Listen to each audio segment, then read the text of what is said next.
HR leaders, what's on your mind these days? Is it AI? Is it the economy? The talent market? Remote work? Retention?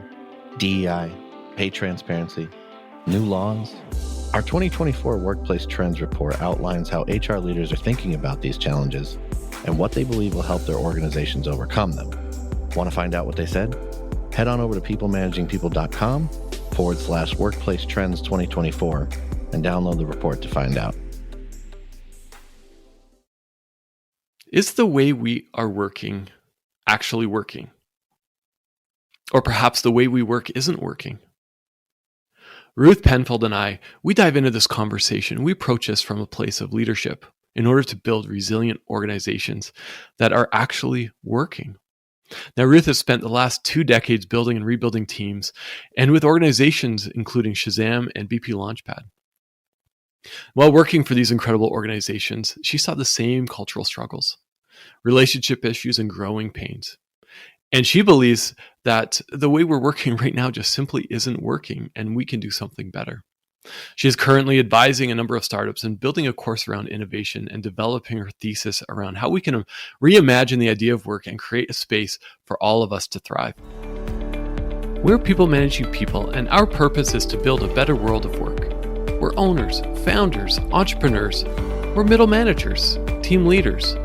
We represent every business function in an organization. And we're on mission to help people lead and manage their teams and organizations more effectively. So if you want to lead and manage better, and if you want to become a better organizational leader and more effective people manager, then join us. I'm your host, Tim Reitzma. Keep listening to find inspiration, actionable insights, and tools you need to recruit, retain, and manage and lead your people and organizations more effectively. And while you're listening to the show, please subscribe and join our mailing list on peoplemanagingpeople.com. Join our community of leaders and follow us on social media to stay up to date with all that's going on. Hey, Ruth, welcome to the People Managing People podcast. It's such a pleasure to have you here. And, we connected, I guess about a year ago, just through previous jobs, previous careers. And, I was really drawn to you and your personality and was really looking forward to getting you on our podcast. So welcome. Thank you. Thank you, Tim. It's great to be here. And actually, likewise, we did have that special connection when we met. And we both, I think, even said at the time, we need to make sure that this relationship goes further than this one professional moment. Absolutely. Yeah. I remember that. We started talking about podcasts, and I know you've got a podcast as well. Yeah. And so we'll make sure we put a link in our show notes to the podcast Pancakes and Peacocks, because it's just a fun name and a fun podcast. So listeners, you need to go check that out as well. But why don't you introduce yourself to our guests and tell us a little bit about yourself, about what you're up to right now. Yeah, absolutely. Well, so I've spent about 20 years in the people world. I started out as a headhunter, and then I went in-house with Shazam and was with Shazam for about 5 years until we sold Shazam to Apple. And then I hopped out of there and into a machine learning fintech called Onfido. And then most recently in BP Launchpad, which was at BP's scale-up arm. So I've really sort of touched many different sizes of organizations and kinds of different organizations from the people standpoint. But where you find me right now, Tim, is in a place where I actually decided to leave my job this summer. I actually decided to take a step back and reflect on me, my relationship with work, and kind of everything, really. So I'm in this kind of brilliant moment of change for myself, and it is giving me an interesting amount of space to really think about, I guess, the professional world I participate in. We don't often give ourselves enough permission to take that pause in our career, in our job, and just, maybe we don't for various reasons, financial, family obligations. But I think if we have that opportunity, it's important to just stop and reflect and take a look back. And not only is it important, but it also helps just to build our resilience and build us up as leaders. And so you've had an opportunity, for the past couple of decades to be in a variety of different organizations, and you've been a leader and you've worked with various leaders. Now, one question I've been asking our guests is, what does it mean to be a leader? And in your own words, and I know I'm kind of putting you on the spot here, I didn't prep you with this, but what does it mean to be a leader? I think for me, being a leader starts with self-leadership. So being a leader for me is about learning to access all of the different parts of yourself and hopefully have them show up in the right way to others. And I do think that you can't really bring a good experience to others of you until you're actually creating a good experience of you for you. So I think the work starts with you, and authenticity is the secret ingredient for innovation leadership. It really is. And human beings know when we're being real and when we're not being real. And I know it's hard to be real because actually, I mean, if we take it right in deep there, Tim, you know, I had the realization earlier this year that actually what I think is my personality and what I think is me is actually just a series of different kinds of conditioning that I've learned to stay safe in the world. So if you think about it through that lens, we don't stray from our authenticity to be malicious. It's a survival technique that we've cooked up over the years. And I think that to say, show up as you truly are is actually not even fair, because who are we? And how would we ever know? But I think if we can, a better goal is that we can show up as who we really are that day.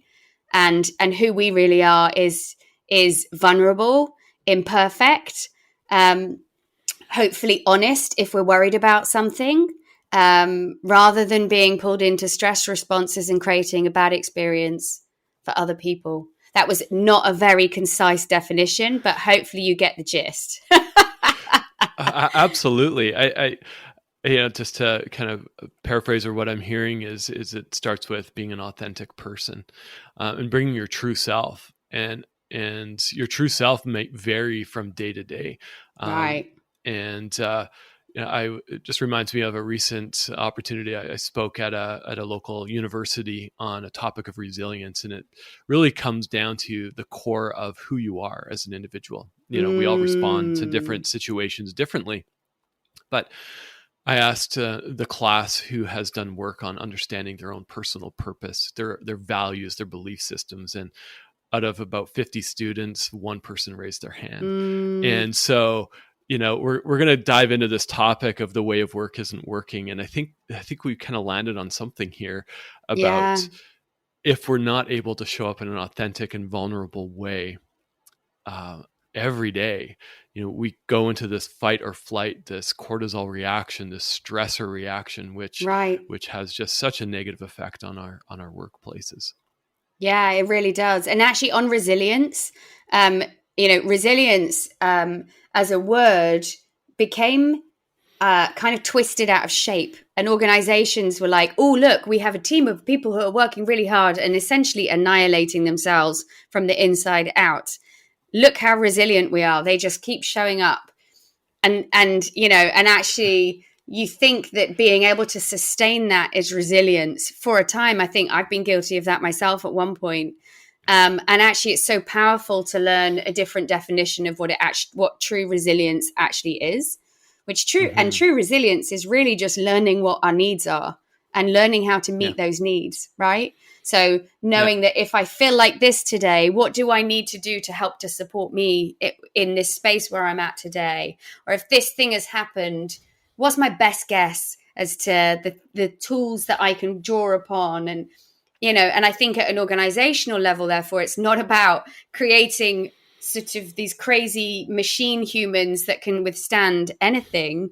It's just about giving them the opportunity to put tools in their toolkit, really, and to build their own version of resilience, whatever that means for them. Yeah, no, we could totally divert our whole conversation on this topic of resilience, because it's such an important conversation to have when we think about the world of leadership and when we think about organizations. It's so important, but it also feeds into, you and I, when we connected a couple weeks back to talk about a podcast and something that is top of mind for you, we landed on the topic of the way of work isn't working.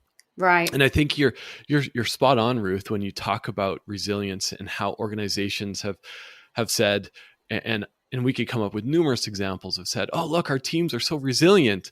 Well, no, maybe they're on autopilot. They're burnt out. They're stressed.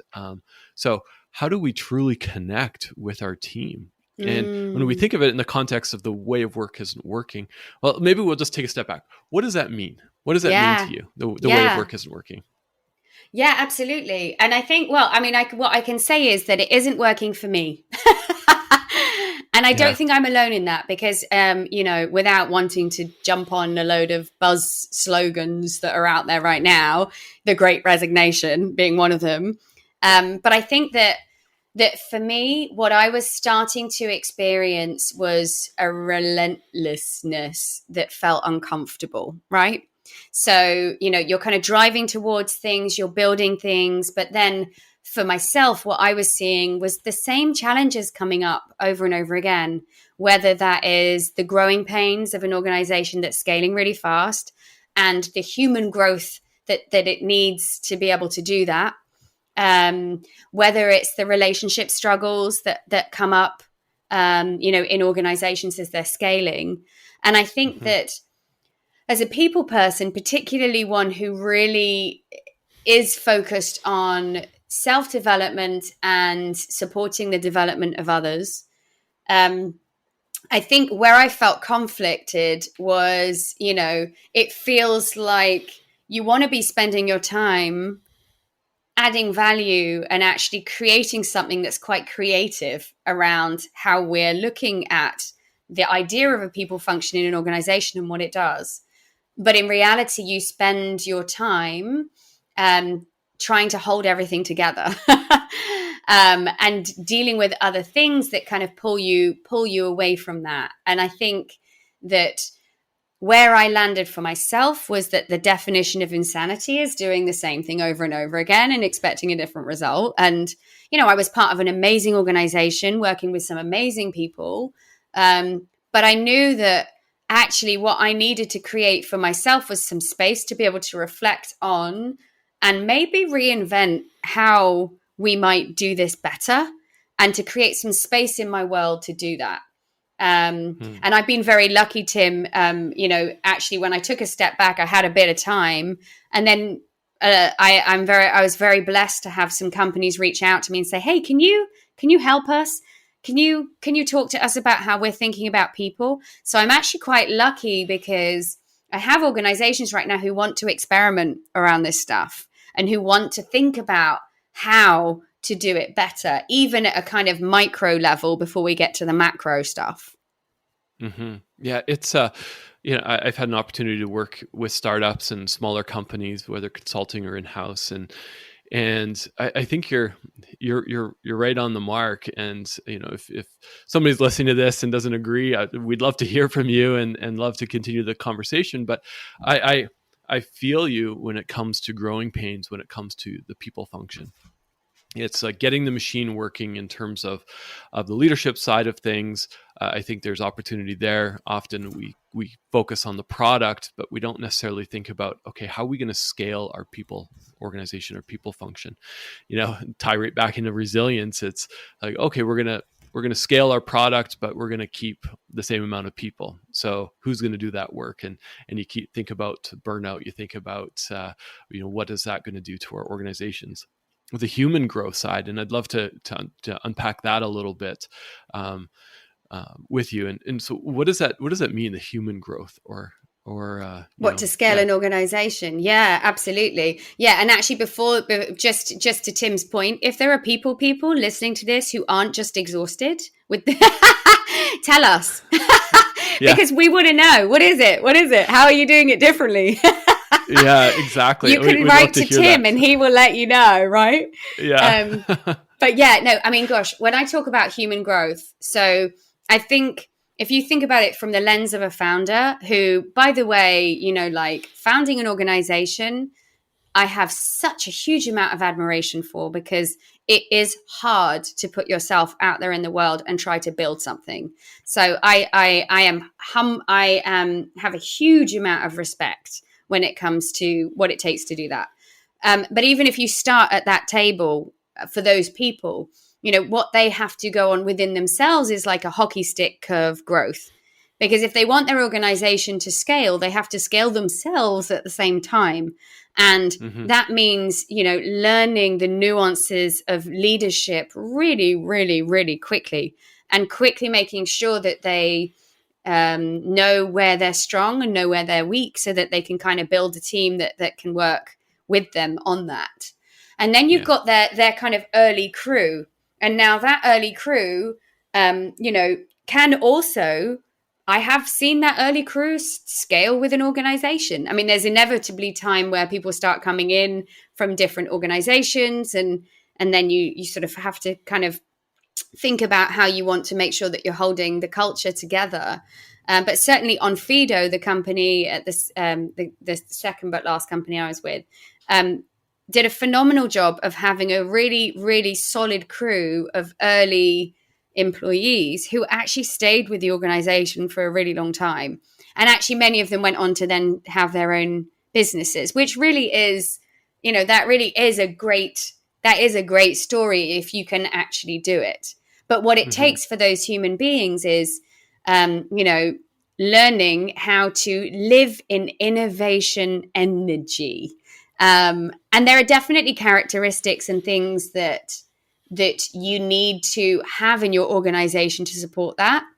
But I think one of the biggest things there is learning to hold the discomfort in your body of growth.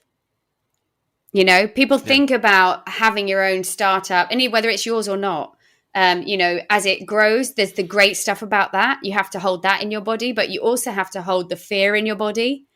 And, and all of that can feel really uncomfortable. And as human beings, we're primed. Our nervous system is primed to keep us safe. So to actually do the big, crazy, amazing stuff, it means going against your probably design, which means you're constantly in dialogue with yourself and in self-doubt and in all of these different things. So to be able to grow rapidly in any way, you got to get really good at that stuff. Yeah, it sounds so easy, but it's not. It's not.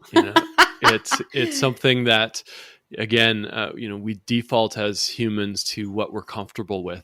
Right. If I'm comfortable with spreadsheets, that's where I'm going to bury myself if I'm having a hard day or a bad day, or and not drive forward that those tough conversations, or those that maybe that conflict that needs to happen, or that growth opportunity that needs to happen.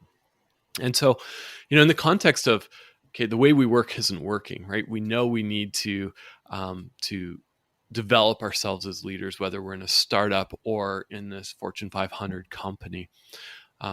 When we say the world of work isn't working, the way we work isn't working, for me, that means, we've set up ourselves and set up our organizations where, we're just running a machine, and we're not able to bring our authentic self to the workplace. A part of our theme here, our purpose at People Managing People, is to build a better world of work. And how do we do that? Well, we can say, okay, well, we need tools to measure engagement, and that's helpful.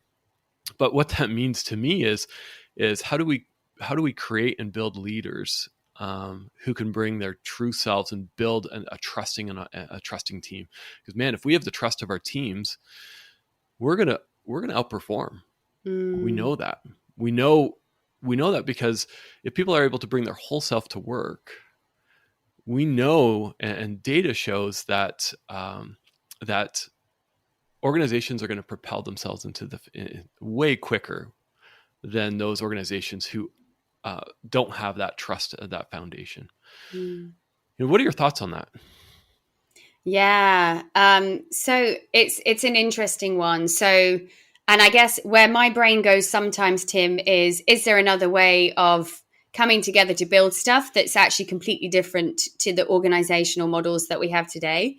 I think we're some way away from that yet. So, in the here and now, I think I think that at the very least, to build the kind of dynamics that you need to have within a team and as a leader within your team. So, the difficult thing about self-awareness is you have to be willing to step into discomfort to develop self-awareness.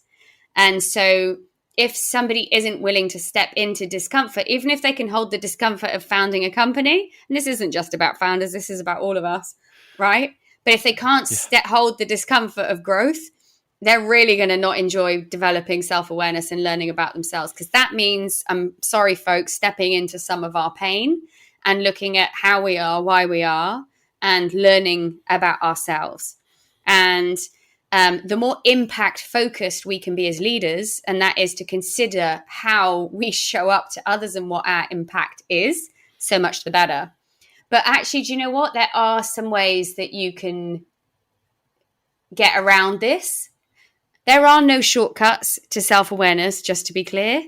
You just have to put in the work, and the work is continuous. Once you start, it just keeps on coming, right? So get ready for that. But there are some things that you can do as leaders. And I think really think about your organization through the eyes of as if you're a marketer, right? And as if you're trying to think about how you might consider your customer relationships. So if you want to build trust, then what are the psychological factors that you need to have in place to make sure that you do that, right? So unity, I love. Community is one of my values, actually, but we have an emotional need for community as humans, whether we like it or not. If we don't, it's because we probably had some stuff happen, which means we just want to be on our own, right? But if we can feel a connection to others, we're more likely to buy from them.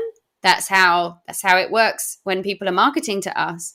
So how can you create the connection with your people? And there's a reason why you see these crazes and this tribalism pop up with things like CrossFit or Soul Cycle or things like that, because what those folks do really, really well is community. And I'm not suggesting that we create this sort of cult-like idolism of some like, please no, but you get what I'm saying. The community element is really, really important. As is the idea of kind of giving something back after receiving something. So some degree of that between us, I think, is really important.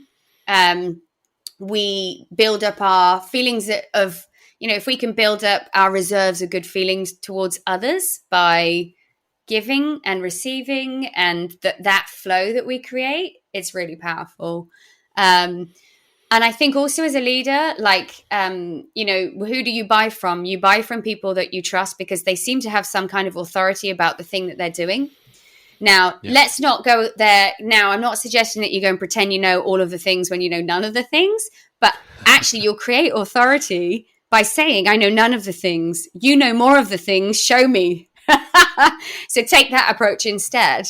But, we do need to feel like you're credible, right? And that we're going to buy from you because we understand and we feel that kind of, credibility from you.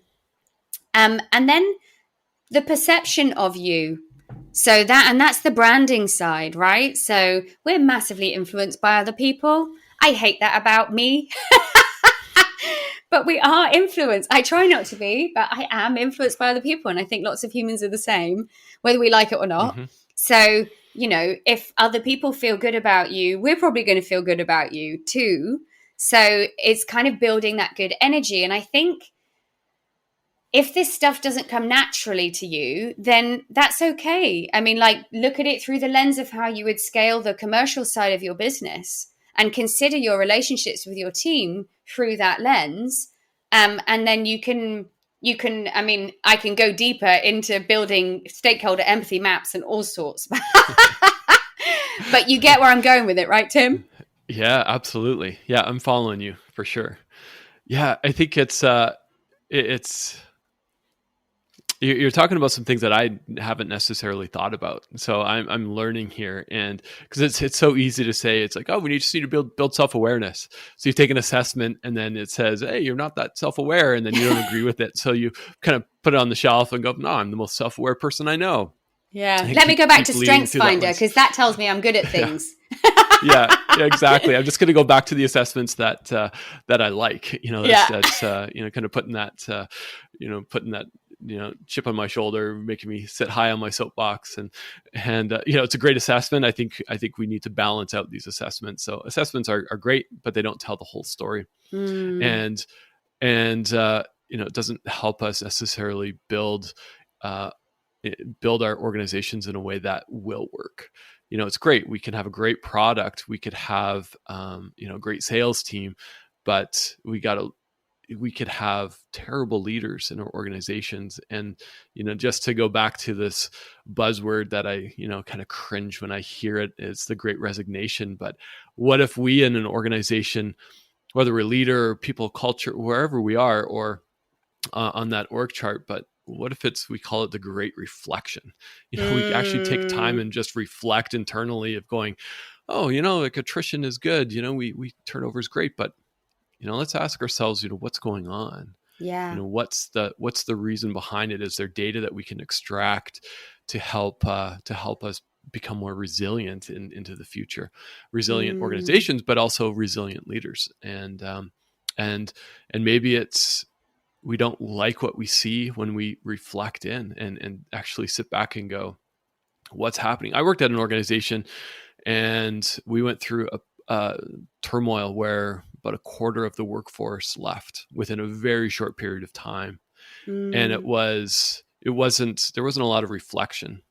It was more, how do we just fill these seats?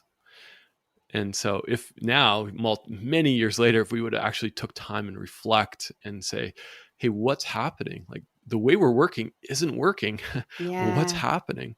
It would have caused us to probably have a different reaction or different change.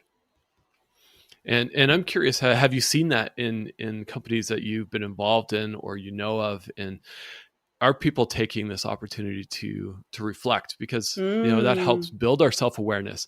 This is one of the hardest things I had to do as a leader is when I was struggling and I had a coach, and one of the exercises was go around to your team or your peers and ask for areas that you can improve on, as well as your strengths. Man, what an eye-opening experience. That wasn't fun. I still remember it. I still have the paper, but it was hard. And so I'm just curious, like, what has been your experience in building that self-awareness from an organization, but also a leader perspective? Yeah. Goodness. So, I mean, I think, many organizations and humans are taking this as a moment for like maybe rather than the great resignation, maybe it's the great retrospective. It's like the biggest retro we ever had. Yes. It's like, oh yeah. But yeah, I mean, I think hardest of all, to come back to what you're saying about feedback and, getting prepared to hear the good and the bad, is actually, there's a big part to that, which is, and I've been guilty of this, I actually am quite disciplined about asking for feedback. But where I haven't been disciplined always is when you're not getting any critical feedback, there's something wrong, right? Mm-hmm. I have been in that disillusionment of, oh, okay, so everyone seems to be okay. And then it's like, oh no, hang on, they're not okay, right? So, I mean, what I would say, even from personal painful experience, is that therefore you really have to know at an individual level as much as possible, certainly with your direct reports, but definitely as much as you can at an organizational level too. Like, what you need to know people well enough to know how they're going to be comfortable criticizing you, right? What do they need from you? What do they expect from you? What pleases them? What problems can you solve to keep them happy? Not in a manipulative way, but like building your relationship. But also, what doesn't work with them, and where have they reacted badly in the past, so that you actually learn the sort of dynamics of the humans that are certainly your closest humans, so that you can really create the foundation for honest reflection between all of you. And I think that is quite hard. That's quite it's quite a hard place to be. But I think as long as you can do that and you can get to that place of honesty, then wonderful. But I think many organizations right now are reflecting deeply. And, some of the organizations that I'm working with, I'm very lucky, like I said, that they want to look at kind of reinventing. And I'm working with some incredibly proactive and progressive CEOs who really want to build something that, but that the people in it feel truly empowered to be a part of. But I mean, and not necessarily with those companies, and not even necessarily with the ones that I've worked within, but I've definitely within businesses before heard of, and I also coach people, so I do hear about this by proxy too. And what I think we still have too much of is people believing that the experience that they're feeling of their business is the experience of everybody. So somebody in a leadership role, they feel like they're able to be honest and straightforward in their business, for example. And they believe that their people feel that too. But their people don't necessarily feel like that. Some do, but some don't. And I think that that's where all of this stuff comes together, right? Is that, that's the very opposite of creating inclusion, and you can do it with the best of intention, and you really don't mean to do it, but until you're really able to find the right flow that means that each person who is sitting at a table with you feels able to express themselves freely in the truest versions of themselves that day, as we talked about earlier. Mm-hmm. Yes. That's where you're going to start to really create something magical together. Yeah. Wow. That's powerful, Ruth. Thanks for sharing that. I think if we can just take that last couple minutes and just say that is how we're going to fix the way we work, that really resonates with me. There's a lot packed in there, and leaders, and I'm kind of feeling guilty of this. Of okay, I'm building a team, I'm leading a team. Are they being honest with me? Is right. My team being so? I know my team's going to be listening to this because they're going to be the ones publishing the podcast, and I truly want to create an environment of honesty and trust, and because I have my own blinders on. As leaders, we have our blinders on. We do.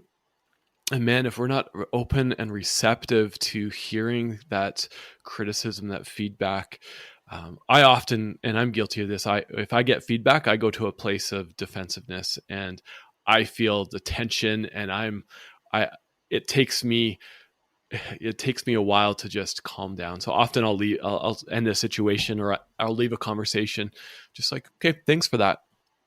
But I need to come back to it, because I know this about myself, that if I attack it, if I go at it right in that scenario, when I'm receiving it, I'm hearing it, but I know my reaction's not going to be great. Right. And I learned that early on in my career where, it didn't go well. And I had some talking to, but as leaders, man, we have to be receptive to this. And not even as leaders, as whether you're an individual contributor or wherever you are in the organization, like, man, growing this and being able to exercise this muscle is going to just help us in the way we work.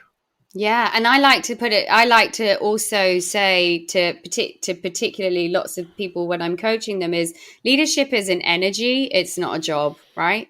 And everybody can be a leader in their lives and should be a leader in their lives, because, when we learn how to lead ourselves, as I was saying from the beginning, that's where we really can bring value to ourselves and the rest of the world.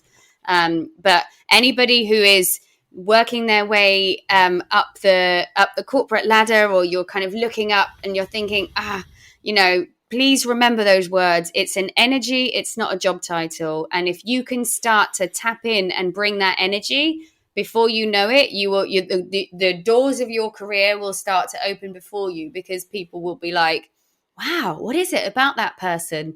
But it comes from within, and it starts with you. I love how we've kind of tied this all back together from, we've talked about the Great Resignation, great retrospect.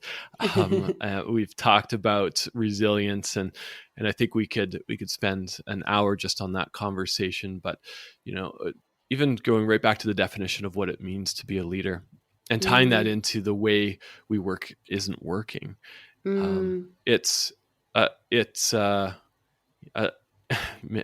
love what you said, it's leadership is an energy. It's not a job. Yeah. So if you're listening to this and you're striving for that management title, or you've got that title, you're leading a team, it's not a title. It's the energy. No, it's an energy. And if any leadership book or blog that you've read or podcast says that you need to bring it every single day, man, I don't know about you, but I'm human and I can't bring it every single day. But what if we can be honest with our teams and say, hey, I'm not on my A game today. Yeah. No, that's really powerful. And actually, I do view leadership, therefore, as something that is much more multidimensional than just roles. But I do also have some kind of golden rules for innovation leadership, which are, being consistent. So making sure that you develop the right consistency within yourself so that you can start to become more consistent to your people and to the people around you, because that's what builds relationships. That's what builds community. Serve before you tell. So asking questions and seeking understanding first. Focusing on collaboration as much as you can to get to the right outcome, because the answers don't lie within you most of the time. So definitely that. And then the third thing is just to always show gratitude. Gratitude for life, where you are, your privilege, everything, but also a little thanks goes a long way. Even if a project isn't quite where it needs to be, you've got people, for the most part, investing a whole lot of themselves into trying to build something with you. And so whether the leadership is an energy or whether it's a role, a little gratitude goes a long way. Yeah. I think that, again, whoever's listening, there's three takeaways that you can go and reflect on today. I think it's an important reminder as we look to continue to build the future of work and to build a better world of work. And if we have that opportunity to be in that leadership position, leading teams, it's leading from a place of consistency, collaboration, gratitude. I mean, those are three pillars to work on starting today. Don't wait till tomorrow. Don't, try and look for a course. Connect with Ruth. We'll put her contact information in the show notes, as well as when we release the podcast. And I think, Ruth, you've added a lot of value to me, just even in this conversation. And I know people who are listening, I would encourage you to reach out to myself, to Ruth, and how can we help you in your leadership journey, as well as if you're in an organization or you're a startup and trying to look to lead better and lead from that place of innovation. I know Ruth has spent a significant amount of time in your career in this area, and so you'd be just phenomenal benefit to any organization. So with that, I just want to say thank you, Ruth, for coming on to the People Managing People podcast.